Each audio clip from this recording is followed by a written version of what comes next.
The following is a YouTube-based audio production, brought to you by J.E. Realize. You know that Kia Sorrento commercial with the kids' toys having a good time? You know the song that played during that commercial? Yes. Sometimes you just feel so jazzed up when putting out a think piece and preparing it for launch. Other times you feel like you're going to regret it. Well, no better way to force yourself to be your own boss. You know the drill. 10 shows I used to watch a relative lot of, but not anymore. Third installment. Time to kick this off. Press F for no regrets. Wait, that's not how it goes. Adventure Time. There was a time when this show was the kids show that everyone within the demographic was talking about.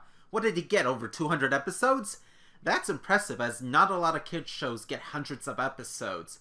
I watched a good amount of episodes, but considering I first watched the show well after it started and well before it ended, and as presented by the TV schedule, my knowledge of the lore of the show is spotty at best. I hardly know anything from the beginning of the season, nor do I know how much of what happened when the show supposedly picked up to tie up all the lore bits. As it's been a while since it ended, nothing's stopping me from going back, except fear. You see, over the last quarter century of my existence, my perception of serialized television has changed. When I was, say, 10 years younger, I could sit down, watch a television series, let's use Holes as an analogy despite it never being turned into a television series, see the lore slowly shape as the story goes on, and by the end of the series, or book/movie in this case, I made all the connections in the story and left the couch satisfied that everything's resolved. These days, especially during my Steven Universe phase, several things have changed. I was afraid of a show being cancelled before properly ending. I was anxious when a show would take 770 days from the last episode for a show to release a new one. I was frustrated when I could not see a plot twist coming when seemingly everyone else could, and unsatisfied when I saw a plot twist coming because I felt it was not worth spotting because it was too easy for me. And don't get me started on shows getting nominated but losing awards to garbage content or having the awards rigged against them. I was upset when a show ended without my wishes on the exploration of certain subjects explored being granted. And most of all, I was tired of playing the same game of trying to guess which show will be a hit and whether it was worth my time before the first episode aired. How does this tie into Adventure Time? I just didn't want to take the risk. The marathon would be so long, it would be too much of a risk that I would waste all my time for an unsatisfactory ending. And why bring all this up now? Why, some shows I've talked about throughout this list series I stopped watching or didn't revisit because of this philosophy. I thought I should at least get it all out of the way early so you would have that mindset going further into the list. Besides, the final spot of this list was taken before I added this bullet point. Regular show. Similar story and reasons as above, although at one point I tried binge watching the series to mid-season 2 and got some gems along the way, such as Mordecai using the P word. Wow, a lot has changed. I will admit the show has its charm and the storylines are decent, but somewhere around the announcement that Mordecai and Margaret broke up, spoilers, but you don't care anyway, I just lost interest in the show. And I didn't even see that episode. I heard about it through hearsay. And then we have regular show in space. Go regular show, go regular show, go regular show, go in space. Just end it now. Kirby, right back at ya. A lot of people like to talk about the Mario anime or the Zelda anime. Not that they're without merit, it's just that I haven't grown up knowing they existed. However, I did grow up knowing about this show, and I liked it. In fact, it wasn't until years later that I learned about the video games. Yes, for a few years I thought Kirby originated from a television show. I'm sorry, Sakurai-senpai, please forgive me. It wasn't until I played Kirby Superstar Ultra on the Nintendo DS that I got corrected, and I'm thankful for it. Of course, the main reason why I haven't watched the show anymore is simply because it's gone. Nothing exciting about that. But hey, learning about Kirby through the TV show first gives me a different view of the series from everyone else.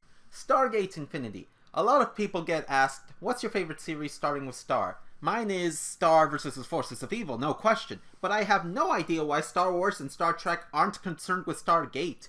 Granted, I heard about Stargate SG-1, but I never watched it, nor did it occur to me to watch it, but Saturday morning had me covered. This show, Stargate Infinity, released on Foxbox, and I remember watching a good chunk of it. But barely anything else. I only remember one episode. One, the Meteorite episode.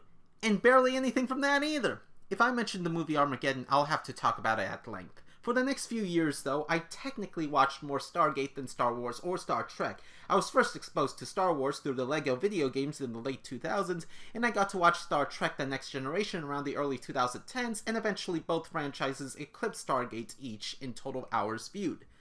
But yeah, besides the fact that a lot of Stargate plans got screwed up before conclusions can be satisfied, I don't really have personal experience about Stargate screwing me over. Then again, I haven't watched enough of that, or Star Wars, or Star Trek, or Star vs. the Forces of Evil. Back to the Future, the animated series. We might as well stick around with Saturday morning cartoons for a while. This released about the same time as Stargate Infinity on the same channel. Basic idea, Doc and Marty go back in time to explore pivotal points in history, and accidentally change the present. Retcon ensues. Speaking of meteors, one of the few episodes I remembered involved the dinosaurs. You fill in the blanks from here, and I'm pretty sure you can guess the plot. Answer sheet. They stopped the meteor. They went back to the present. Dinos are people now. They go back before they fade away. Meteor returns. Return to the present. All is well. Congrats, you got 100% on the test.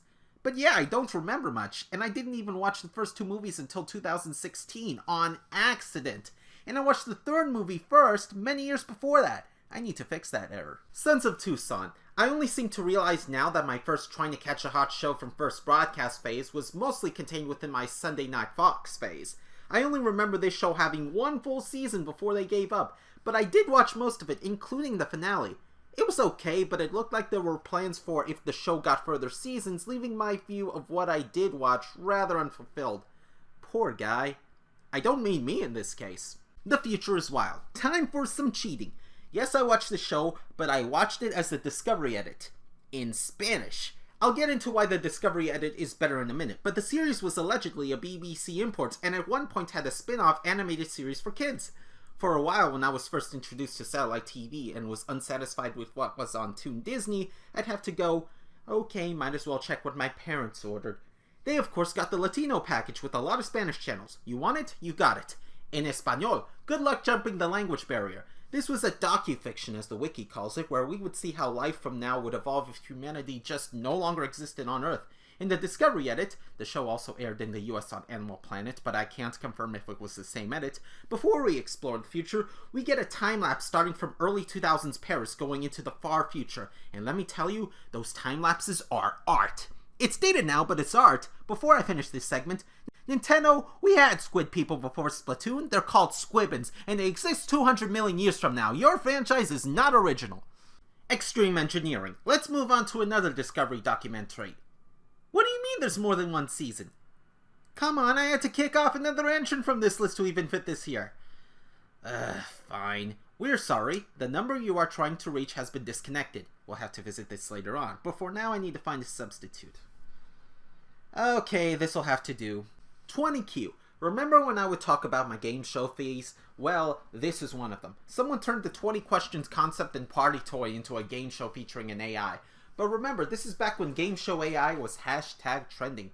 3 people would compete against each other by asking the AI questions, and whoever asked the RU question and got it correct would win the round. The problem was, I didn't watch a lot of these episodes. I watched the first few episodes on first broadcast before not caring anymore, and the show had only 9 episodes before being cut, so hence its presence here. As I said before, I'm not interested in game shows anymore, so this show is not a priority to rewatch. Wipeout. How do I explain this? 24 contestants go through slippery obstacle courses each episode to get the best time, along with $50,000. I liked the concept for a while, but I grew out of it, though I'd come back to watch some hometown heroes give it a try. Porterville represent! Later on, I learned this was inspired by other shows, some of which from Japan, but that doesn't really ruin things for me. I'll get into them in due time. Though I'm not going into American Ninja Warrior. That's the Idol version of Wipeout. And I don't like Idol. The Big Spin. Now this is an interesting example of a TV show. Let me give you a synopsis. This show is specifically intended to be aired in California only as incentive to buy Big Spin lottery scratch cards. Yes, you heard that right. This is a state-exclusive TV show advertising the California lottery. And this show ran for nearly 25 years. And somehow I watched this before I was even eligible to play the lottery. To get on the show, you'd need to get a scratcher that gave you a chance to be on the show and send it in. If you were lucky to get in, you'd compete against 9 other players in the series of games to be the one to spin the big wheel for a chance at millions of dollars. Hey, we may have been late to the Powerball party, but California sure knows how to make a lottery-based game show, or at least used to. The show was cancelled in 2009 and replaced with a show with a similar premise called Make Me a Millionaire, but it didn't have nearly the legacy of its predecessor and it died the year after. What a weird world we used to live in, huh? One more thing before I close this list. Apparently this show was at one point filmed at KCET Studios. KCET is a PBS station. Good thing I don't remember it on PBS or else we would really have a problem. And this video will close out the year on this channel. Thank you for staying tuned through all of it. Do the feedback thing. Like, comment, subscribe, or dislike. Dislike like it's still 2020. Follow me on Twitter at JERealize. This has been JERealize. I'll see you next year. And there better be a next year.